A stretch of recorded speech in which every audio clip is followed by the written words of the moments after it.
Now in those days, it wasn't that he just sent an email off.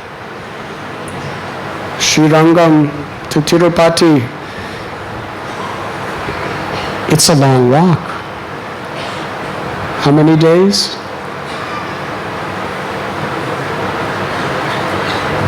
Some weeks. Several weeks of walking. And then he climbed the 7 hills. And he fell humbly at the lotus feet of Anantacharya. And with folded hands, he said that Parasarabhata, my Guru Maharaj, he has instructed me to ask a question of you. Anantacharya asked, what is your question? Please tell me, what are the symptoms of a true devotee? Anantacharya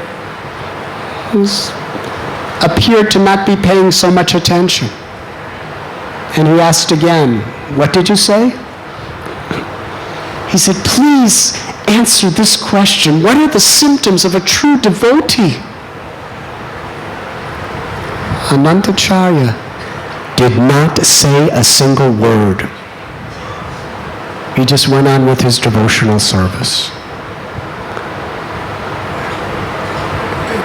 This devotee was thinking that I'm not qualified to receive the answer. I'm not humble enough. I didn't ask submissively. Therefore, I am not receptive to the proper answer. So let me remain here and purify myself by doing service until the day that Anantacharya feels that I am qualified to hear his words.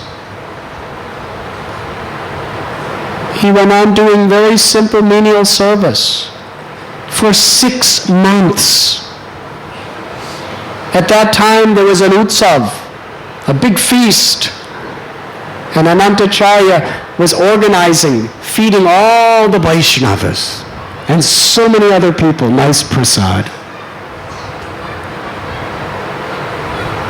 This devotee was sitting in the line waiting for prasad. Anantacharya said to him, stand up and serve. You can eat in the next batch. So he served all the people. Then in the next line, he sat down to take prasad. Anantacharya said, stand up, serve. You could eat with the next line. So he served. Then he sat down. Get up, serve. You can eat with the next line. The whole day he was serving until he was the very last person to take prasad after everyone else had taken.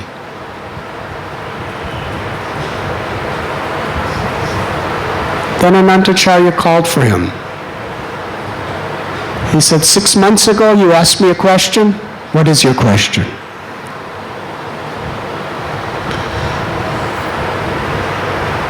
Please instruct me. What are the symptoms of a true Vaishnava? Anantacharya, in a very matter-of-fact way, he spoke. A real Vaishnav is like a crane, is like a cock, is like salt, and is like you. Did not say another word. This poor devotee could not understand anything he had just heard. 6 months of doing seva, and that's the answer. He didn't understand a word of it. There was nothing else for him to do. So he returned to Srirangam. When he met Parasarabhata asked, did you ask your question to Anantacharya? He said, yes, I did. What was the answer? He said, I'm bewildered. I cannot understand his answer. I asked him, what are the qualities of a true devotee? And all he said is a true devotee is like a crane, a cock, salt, and you. Can you explain what this means? Parasara Bhakta, by his intimate relationship with Anantacharya, very, very deeply knew his heart. He smiled and he said, I will explain his answer. What are the qualities of a crane? The color of a crane is pure white. Similarly, the heart of a real devotee is clean. No lust, envy, pride, greed, anger, illusion. These are all dark spots in people's hearts. But a devotee's heart is like a swan, a paramhamsa. It is pure, pure goodness. Another quality of a crane is he stands on one leg in the water and watches for something to eat. The crane with great attention is looking down. So many small fish are swimming by, and he ignores them. But as soon as a big fish comes by, he feasts on that big fish. Similarly, a true Vaishnava does not have any interest to hear from mundane people who are like little fish. He's always focused, waiting to hear Hari Katha from the Mahatmas who are like big fish. And a devotee is eager to feast on the wisdom and the bhakti of the words of the great souls, and does not waste his or her time hearing the prajalpa, the unwanted, unnecessary talking of mundane little fish people. Another quality of a crane is during the monsoon season. He goes away from the sea because he knows it may flood, and goes to some tank or pukur. In the same way, a true Vaishnava, when he sees a particular atmosphere is being overflooded by materialistic people engaging in materialistic activities and speaking all kinds of materialistic, egoistic words, that devotee leaves that place and goes to the place of sadhu sangam, where the glories of the Lord are heard and the names of the Lord are chanted.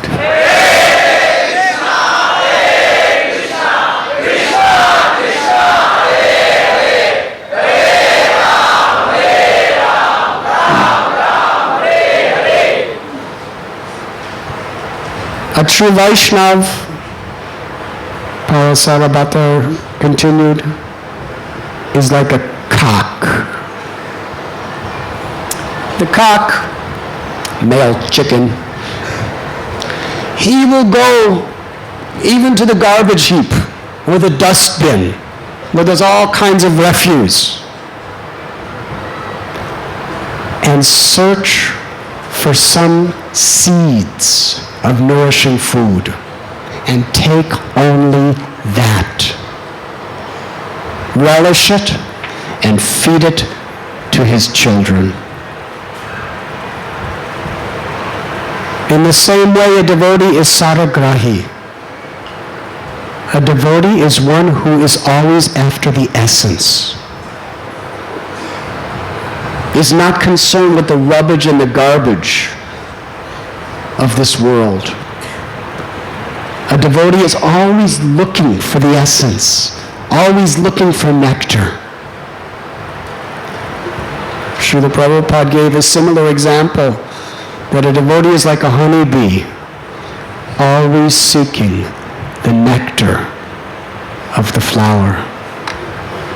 Even in a filthy place, only concerned with that nectar. But a crow, even in a beautiful flower garden, is not concerned with any of the fragrant flowers, but is eager simply to find some garbage.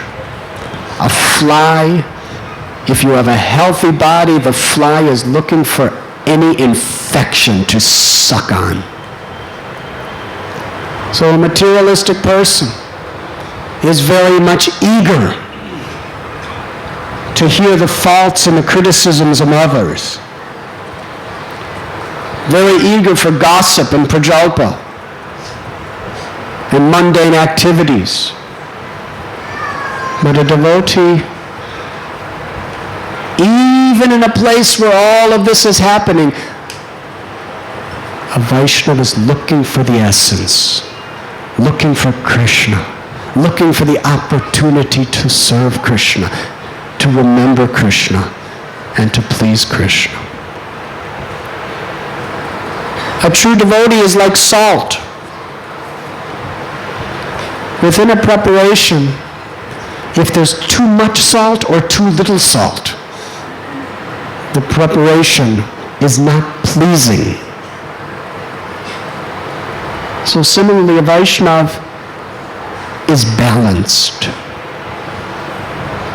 Krishna explains in Gita, this path is not for one who eats too much or eats too little, drinks too much or drinks too little. Person who is regulated, who is balanced. Srila Prabhupada explained in this regard that philosophy without religion is simply mental speculation. And religion without philosophy is either sentimentalism or fanaticism. And we see so much of these unfortunate conditions in the world today, even in the name of religion. But the balance of philosophy and the devotional sentiment of religion creates the atmosphere where real love, prema, can grow within the heart.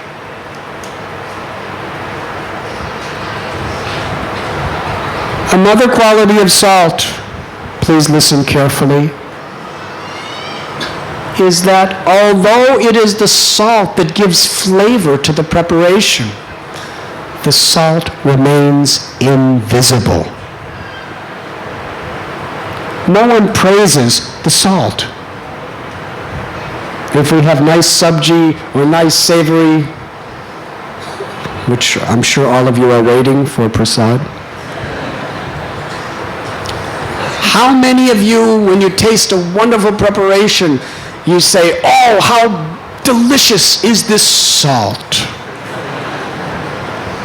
You'll praise the vegetables, you'll praise the spices, you'll praise the cook, you'll praise everything, but nobody ever says anything about the salt. A Vaishnava is like that salt.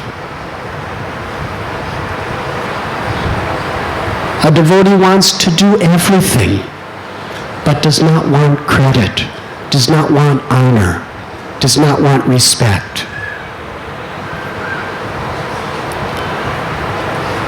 A devotee has no ambition to be seen by the world as a significant person. A devotee simply wants to perform his or her service with heart and soul, and prefers to just remain unknown and invisible in the background, and let all credit and all glory go to other Vaishnavas and to the Supreme Personality of Godhead. That is quality of salt. Gives the flavor, but doesn't want to enjoy the fruits. Does not want position or prestige, simply wants service. Another quality of salt is the salt, in order to make the preparation taste nicely, dissolves and loses its identity in the preparation. Similarly, a devotee is willing to sacrifice his or her existence to give pleasure to the Vaishnavas. This is the glorious quality of salt. Parasarabhata then concluded, he also said a true Vaishnava is like you. Because when you were sitting there that day waiting for prasad, and Gurudev said, get up and serve, you got up and served. For the whole day you were serving, tolerating your own hunger, tolerating your own thirst, just to try to make others happy. This is the quality of a devotee. Selfless service. Or as Lord Chaitanya has said, Trinarapi sunichena taror ibasihishnuna. Amanina manadena kirtaniya sadahari. Humility like grass, tolerance like tree, offering all respect to others without intention of receiving respect for oneself. It is only in this spirit that we can truly please Krishna as we constantly chant his holy name.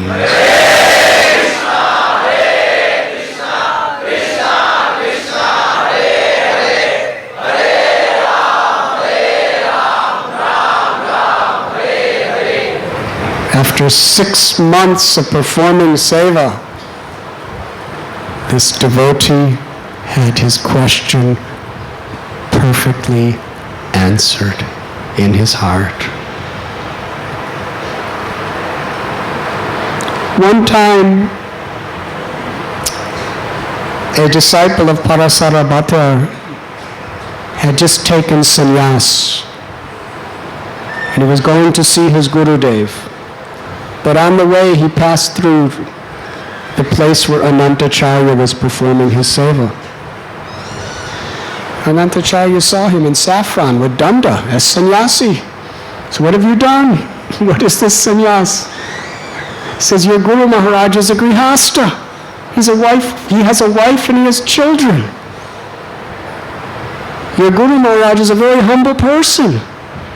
What if he does not allow you to do personal service for him? Grihastas generally do not want sannyasis to do personal service from him. What is important? Is sannyas important, or is your service to your Guru important? Parasarabhata made Krishna consciousness so simple. As simple as this. If you're hot and perspiring, you take bath. If you're hungry, you eat. So similarly, you just perform your humble menial service and chant the holy names of the Lord.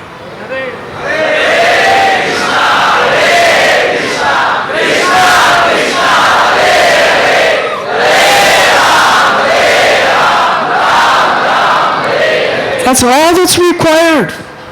Now, how will you serve your Guru? You're a sannyasi, he's grihasta. And you're just going through the whole ordeal of taking sannyas was such a complicated effort. And now there are so many complications you have to live with. We're not concerned with our position in Varnashram. We are only concerned with the opportunity to serve.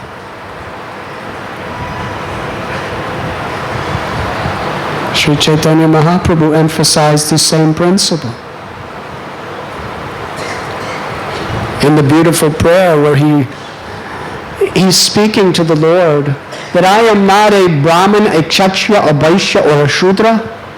I am not a Brahmachari, Grihastha, Vanaprast, or Sannyasi. I do not care for any of these. My only true eternal identity and my only real aspiration is Gopi Bhartu Padakamalayora Dasa Dasa Das Anudas, to be the servant of the servant of the servant of your servants. That's all. Of course, Sri Chaitanya Mahaprabhu was an ideal Grihastha, and later on he became an ideal sannyasi. But he taught us that we must, according to our varna and ashram, execute our duties perfectly, but not for the sake of anything except pleasing the Lord. Atapum bird vijastrestas varanashrama vibhagasha swanustatasya dharmasya samsadir haritoshanam. Whatever our occupation or spiritual status in society may be, the only success of life is if we please Krishna. There's nothing else. Anantacharya explained the essence of bhakti to this devotee. And when the sannyasi heard this from Anantacharya, he said, I'm going to render menial, humble service to my Guru Maharaj. And if I'm not allowed to carry his palanquin, then I'll throw away my danda and burn all these saffron clothes. Hare Krishna. But I believe my Guru Maharaj will allow me to serve him in this way.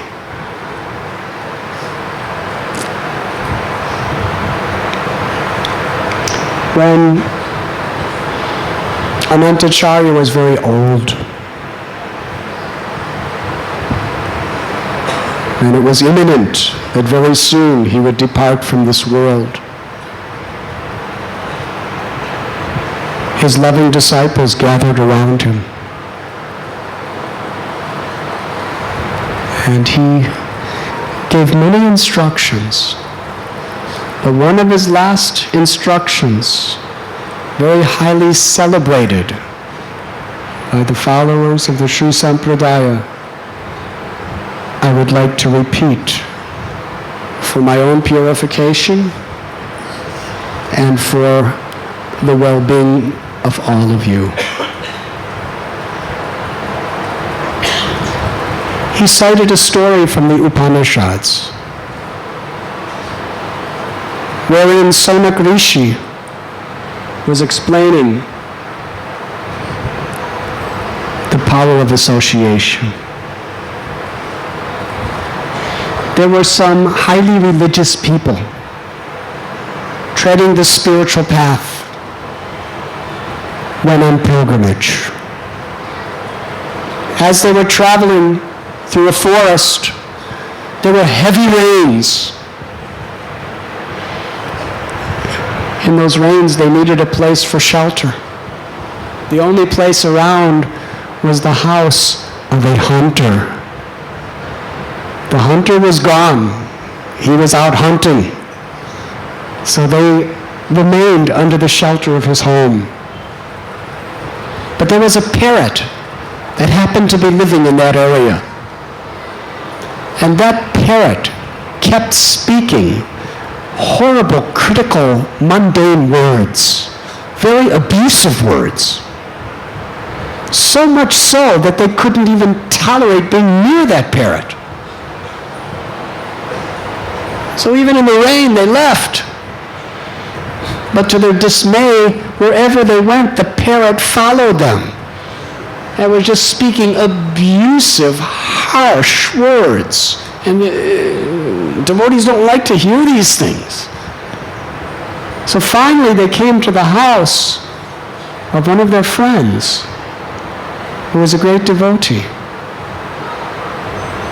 And at that house there was another parrot. And that parrot was speaking so sweetly about them, and speaking so sweetly about Krishna and Krishna's names. So the other parrot The dirty parrot flew away because this was the domain of another parrot. Hare Krishna. So Sonak Rishi, he described, this is the power of association. Those two parrots had the same mother and father. They were the same age. They were coming from the same background. One parrot, due to association with Hunter, was speaking all harsh, abusive words that hurt people's hearts. And the other parrot, who associated with devotee, was speaking very pleasing, very sweetly, and very uplifting words. This is the law of nature. In Srimad Bhagavatam, 5th canto, Rishabdev has said, Mahat sevam dwaram ahurava muktes, tamodwaram yoshita sanghi sangam, mahantaste samachita prasanta vimanya vasurada sadavoje. That when we associate and serve toward great souls, then Mahat Sevam Dwaram Ahurva Muktesh. The doors to liberation are open wide in our life. The doors to the highest perfections stand before us. Tamodwaram Yoshita Sanghi Sangam. But when we associate with people too much addicted to illicit sexual activities and egoistic, materialistic acts, then the doors to the lowest, darkest regions of ignorance are opened in our life. Therefore, if we want real peace, real happiness, and real spiritual prosperity, sadhu sangha, sarva satra koi. Sri Chaitanya Mahaprabhu said it is the verdict of all the scriptures that there is nothing more valuable than association of devotees. Lord Kapila Dev has said that the same attachments you have for the things of this world, if you just transfer that attachment to a great Vaishnavas, that will open the doors to the perfection of life. That is where we will find Krishna, in attachment to the service, to those who have pure hearts, to those who are longing for Krishna. In fact, Srimad Bhagavatam declares that greater than elevation to the heavenly planets, greater than mystic perfections, greater even than liberation itself, is one moment's association with pure devotees. That is the power of association. Because what we become, what we associate with. Our beloved Guru Maharaj, A.C. Bhaktivedanta Swami Prabhupada, he has written that the purpose of his traveling around the world so many times and establishing temples is simply to give the people of the world the opportunity to associate with devotees. Because that association is our shelter. It is our hope. It is our most profound and intimate connection to God. That is how the Lord has planned it.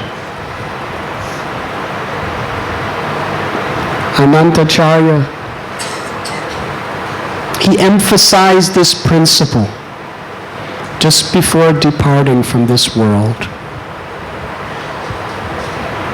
If you just keep yourself in the proper association, you will go back home, back to Godhead.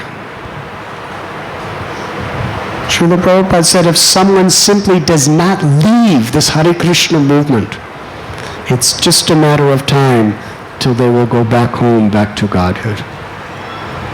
That is the power of association.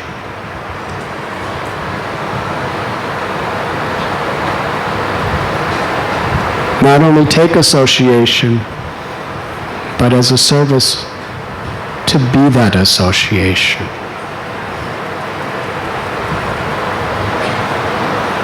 So, Stoka Krishna Prabhu, I want to speak to you how proud and grateful we all are to you. Even in a situation that appears to be like a deathbed, you are showing us such beautiful Vaishnava qualities, giving us your wonderful association. We have seen this with many devotees. Even when they're dying painful deaths materially, they're simply giving inspiration, faith, and joy to other people's hearts.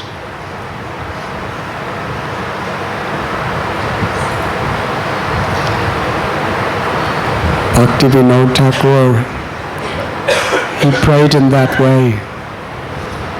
My Lord, I am yours. You can do whatever you like with me, but I am eternally the servant of your servants. Thank you very much. Srila Prabhupada ki jai. Go Premanandi.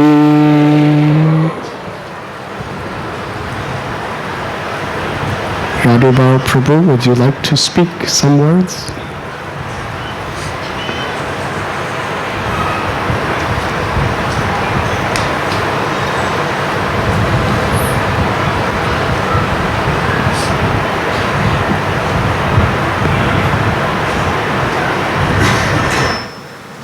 I tried to say no, but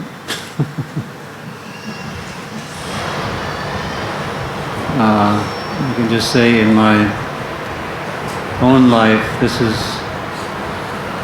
my reason for being in Chaupadi Mandir, Sri Radha Gopinath Mandir, for the association. And somehow or other, I was speaking the other day to devotees that if I have any quality at all, is that I find it very difficult to live outside the association of devotees. We have tried over the years. It doesn't work very well. I remember in Calcutta Temple, it was the very, very early days in Albert Road. We had gone there on the request of Gurudas and Jamuna Prabhus from Vrindavan, actually. We left just before, some weeks before Janmashtami, on their request to do a Vyasa Puja book for Srila Prabhupada. This was 1971. And it was quite chaotic in the temple, to say the least. Devotees were in a new atmosphere. Of course, India, many had been there for some weeks or months. Very few had been there any longer than that. And there was quarreling in the temple, and the physical layout of the temple was very, very difficult. The ladies had to walk through the bathroom to get out to the temple. So it was quite awkward for everyone. And therefore there was quite a bit of quarreling. So Srila Prabhupada was coming, And we all placed great hope in that. Once he came, that everything would be fine. So he did come, and there was a Ishtagosti, because we wanted to tell Prabhupada the difficulties that we were having. So Prabhupada came, and we all came into he was there in his room, and he called us in. This was to be our big chance to get all our difficulties out on the table.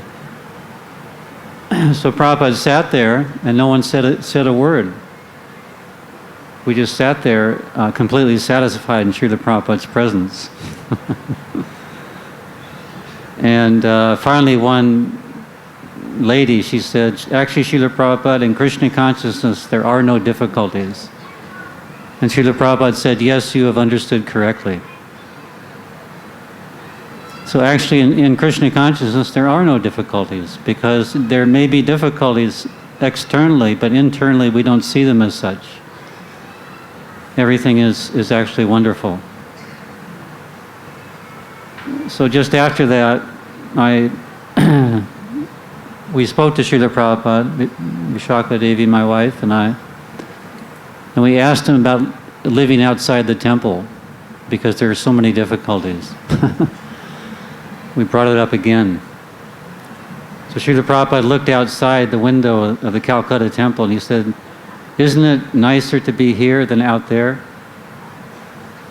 And I had to admit, yes. Because who would know where we'd go in the streets of Calcutta? So thank you very much for providing a haven for us, and actually a haven for so many devotees. So many devotees around the world think of this temple as a safe haven for Krishna consciousness. And please continue to provide that shelter. Thank you very much. Hare Krishna.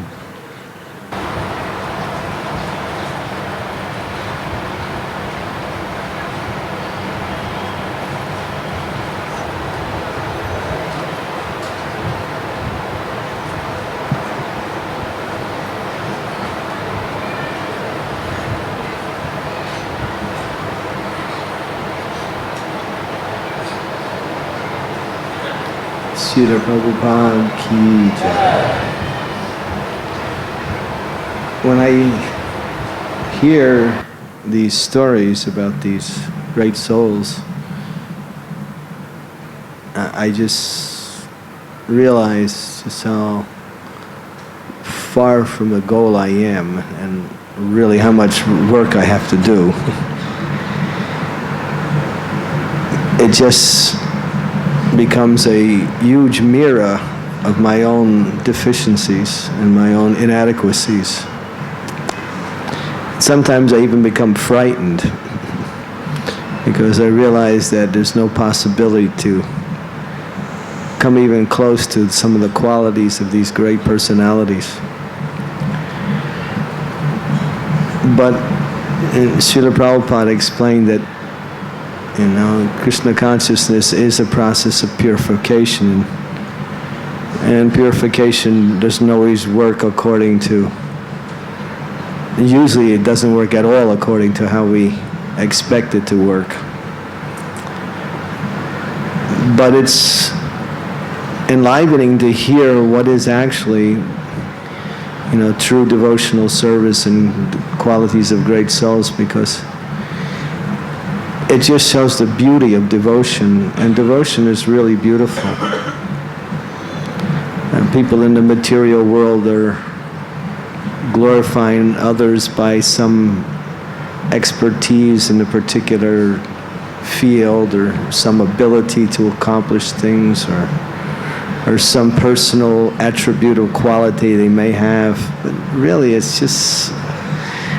has no taste. It's just, there's nothing really satisfying. But devotion is so beautiful, and when we see the qualities of great souls in their devotion to the Lord, we realize that this is something that it just charms our heart, attracts our mind. But at the same time, personally, I feel it's like impossible to achieve, but yet it's such a wonderful, wonderful expression of something that is so glorious and so wonderful. And of course, hearing His Holiness Radhanath Maharaj always speaks on personal qualifications and how important they are as the foundation for devotional service, because they actually are devotional service in and of themselves. And to emphasize and to develop these qualities and to accomplish any small, insignificant success within developing these qualities is a great achievement, because it makes devotion so wonderful. So hearing these lectures of these great souls and how wonderfully Maharaj is able to bring these points across in such a clear way that it actually glorifies these personalities to a wonderful degree that we can actually appreciate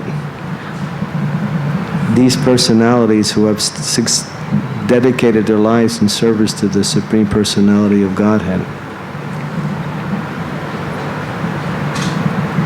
I don't really know what to say. I'm usually humbled by such lectures.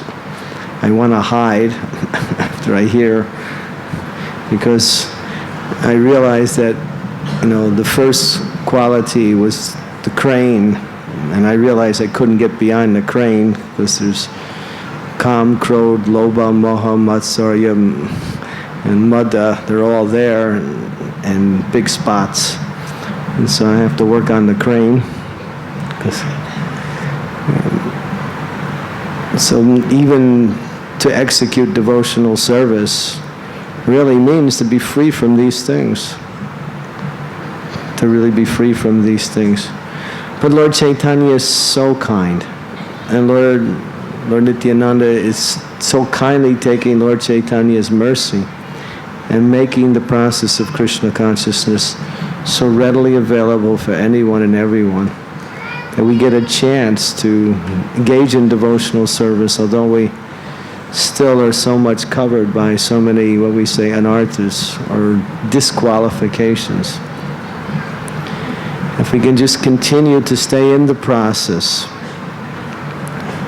I think Maharaj mentioned in his lecture that if you just stay eventually, and then throughout your whole life, that is the qualification for achieving the what we say, the complete mercy of the Lord, and somehow our persevere in one's devotional service to purify our hearts and to render devotional service that is actually meaningful.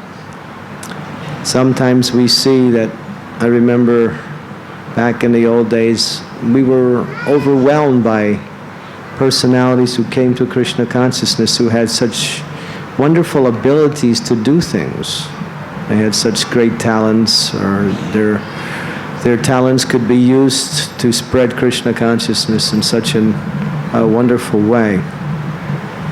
And we were appreciating that, but sometimes we saw that the personal qualities that was necessary to sustain that person in devotional service always took a back seat to their ability to perform activities in, what we say, doing things. And after a while we learned that actually really it's not so much the external, but it's really the internal that really counts. If both are there, then it's wonderful. Then it's really glorious. Then Krishna is glorified in so many wonderful ways. But really it's the internal qualities that are the foundation for everything. In the Bhagavad Gita, Krishna explains in the 13th chapter the 20 items of knowledge. And I was amazed that when he lists the 20 items of knowledge, the first item is humility, and the second item is pridelessness, and the third item is nonviolence and tolerance and simplicity. these things that are considered qualities are considered items of knowledge, transcendental knowledge.